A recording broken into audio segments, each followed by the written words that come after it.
So tell us a bit more Well, let me about continue. your book and your thinking and what you've been working on with strategic doing. Yeah, so strategic doing is a way to align people toward a shared outcome, what they care about, what they want to accomplish, and to do that in an environment where nobody can tell anybody else what to do. So it's an open network. It's a collaboration. It's a process. And what strategic doing is based on is the science of collaboration, which is the idea that collaborations emerge from our conversations like we're having today now, but there are conversations with an underlying structure to them. They have an underlying structure. And what strategic doing has done is lift that structure up, validate it, make sure that it works in all sorts of different contexts. And then the third thing we do is that we learn how to teach it so we can teach it to people. We all know people who are really good at collaboration. Uh, but the people who are good at collaboration don't really know how to tell anybody else what they do, how they do it. And And so that was the how to problem that structure we it, tr right? Yeah, because there's so many different parts. And so Yeah, that's right. how do you have that thread of Yeah, structure? And that's what you bring to the table with your thinking and model. that's right. And so the key idea is that collaborations, which are complex systems, that they emerge and they emerge out of simple rules, just some simple rules. So if you understand the simple rules and you practice them, this is the important point, is that you don't learn these by reading a book. You practice the skills just like you would learning to play the piano or learning to play a sport. These are skills that you learn and practice. And what we did was just outline them and explain why they work, why do they work, and validate them according to scholarship, and make sure that it is not just an idea that's out of somebody's head, but there's a reason why they work. And then we started to share these lessons, share these skills all over the world. So now we have people all over the world who to practice strategic doing. We have a new CEO who's the former Minister of Production and Trade in Ecuador, Julio Jose Prado. We have a colleague down in Brisbane who's focused on our strategy of developing this, Joanne Langham. We're still tied to Purdue. We still do work with Purdue University, but we do work all over the world. And as I said, this afternoon I'll be talking to some colleagues in Botswana about how do you design an entrepreneurial ecosystem? How do you actually do that? And so we know what we want, but the question is, well, okay, this is what we want, but how do we get there? And that's really what strategic doing answers. So, How do we um, get there? And especially yeah, with all the turmoil we see in the world, and every generation has its own issues, right? So, we've had yeah, wars, we've had some peace, we've had internet, we've had social exclusion. I mean, there's so many huge issues, climate change, gender inequality, all the goals that we talk about with the UN Sustainable Development right. Goals. So in terms of the large, huge problems that you see in this world, I mean, you've traveled all over, you've been to Africa, you've been across various Mhm. places, your colleagues obviously spread across the world. How are you seeing spaces or fields like philanthropy or development sort of adopting some of your work to solve some of these huge So challenges? that's an excellent question. Part of the challenge that we have to move away from. Let me start from where we is that we have a group of people who analyze the problem and then tell us what we should be doing.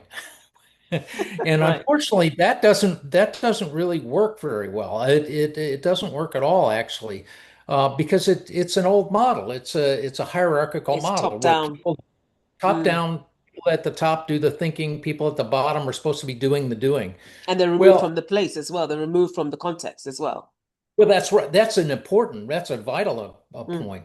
And so when you start to approach it from a different view, which is a network-based view, then you start to understand that in this network environment, if we understand that people are equal to each other and that they share a concern and that they share an outcome that they want to get to, that they care about, say water shortages or food shortages, Mm. dealing with those kind of, or youth unemployment, as you point out. All right. that's a complex problem. Now, what could we do about that based on the assets we already have? Mm, So that you don't need permission, you just start moving toward the solutions. The reason this works is two reasons. One is complex problems, these are wicked problems. They don't have one solution. right. They have dozens of solutions and hundreds of solutions. And the second is the network effect. If you come up with a solution that works and that generates interest, you can have a network effect. You can create this what scientists call the autocatalytic effect. In other words, it starts to take off. It starts to scale. And part of the process of strategic doing is teaching people how that actually works and how you can start to develop initiatives that are scalable, replicable, and sustainable, because that's what changes these systems. So it's based on 30 years of field work, working on a variety of different problems, all sorts of complex problems, and recognizing that we address these complex problems with a core team, with a team that says, "Hey, we're gonna do something with the assets that we have to start addressing this challenge."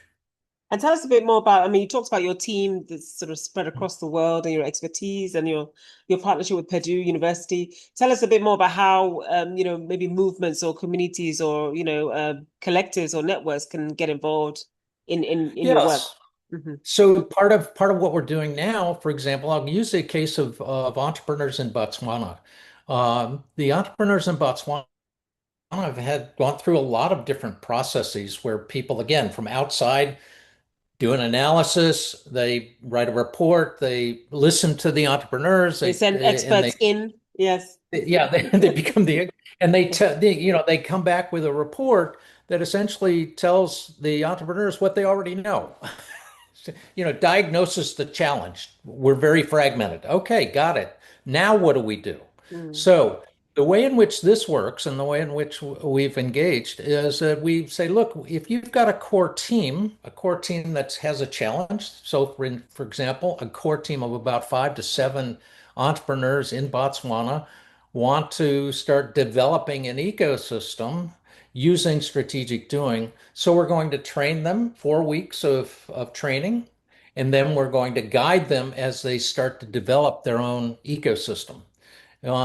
The example that I can point to that's probably most relevant is the development of a corridor, an agricultural corridor outside Sao Paulo, Brazil. mhm. A colleague came to me and said, who had met me at Purdue, said, "We've got all these assets all over outside Sao Paulo, across 5 cities outside Sao Paulo, but they're all competing with each other. How can we move them toward a collaboration so that we're actually working together to make this corridor globally recognized in agricultural innovation?" Mhm. And so we start with a core team. We teach the core team basic rules about how you behave and how you use and design these conversations, how you make sure that they don't get off track. And then we give them a framework about what is an ecosystem. You know, People talk about this, or what is an innovation zone or a cluster that you, well, these are networks, and they have a structure to them, they have a focus, and we share that with you. And but we do it while you're doing it. So you're learning this while we're engaged with you. So it's not a course that you take and it's separate and part. We're dealing with the challenge in the context of what you're dealing with. Because the knowledge, the expertise is in Sao Paulo or in Botswana. It's not It's in it's not in the place. United States. Yes. It's in place. It's in Exactly, place. it's in Yeah. place. Yeah. So yeah, in Ecuador, Julio Jose Prado, who's now the CEO of the Strategic Doing Institute, he was Minister of Production and Trade in Ecuador. And before that, he had come to Purdue to learn about strategic doing. He took the course. And I asked him, why did you take this course? And he said, well, because a lot of people talk about business clusters. A lot of people talk about that we know how to analyze them, but nobody talks about how you do this. And you're talking about how you do this. So I wanted to learn that. So when he became minister, he texted me and said, "How do we deploy strategic doing across Ecuador?" So we actually did that in the context of the pandemic, during the pandemic. And we had Wow. 22 business clusters, 22 business clusters. And the answer is you follow simple rules. It's not expensive. It's not, it involves getting teams of people in the context working together, following, you can think of it as an operating system, Mm, just like the operating system in your computer. An operating system helps people connect and work together. And we have simple rules that enable that alignment to happen and to generate the data we need to figure out what's working. We want to figure out, nobody knows what's going to work. So we have to run some experiments to figure out what works. And we do that on a very rapid cycle. And we generate data to figure out, okay, well, this is working, or no, this isn't working. Let's move over here. So you're constantly learning your way through this complex situation, complex problem that you have. right, right.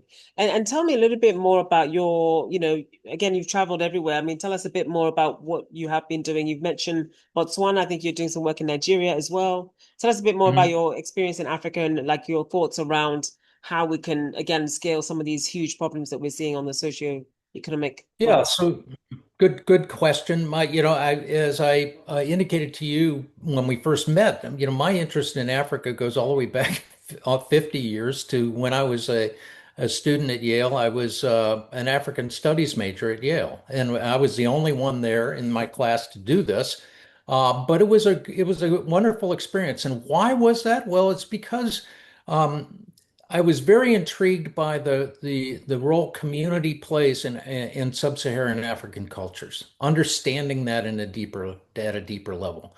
And so that was really the focal point of my work. And then I also then explored Mau Mau which is a proto-naturalist movement in Kenya.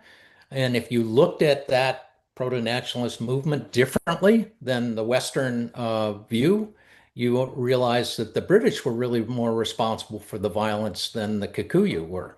And so you start to understand the world in a different way. You're seeing it in a different way. And that Mhm. was what was so important to me. That understanding that those lessons that I learned carried forward. No one has a monopoly on reality. Everybody's looking at the world through their own straw. There are lessons we can learn cross-culturally. I spent probably more than a decade in China, working with China joint ventures. And again, learning that cultural differences are really important and you need to appreciate them and focus on them. And so part of the genesis of strategic doing is all recognizing that we all have a different view on these complex challenges and that the opportunity is to use the uniquely human capability to collaborate. Other species cooperate, they coordinate, but only humans collaborate. And the reason that is the case is because we can project a future. We can imagine a future that we want to move toward. And the question is, okay, well, how do we do that? And the answer is what we distilled in strategic doing, which is you have to have conversations.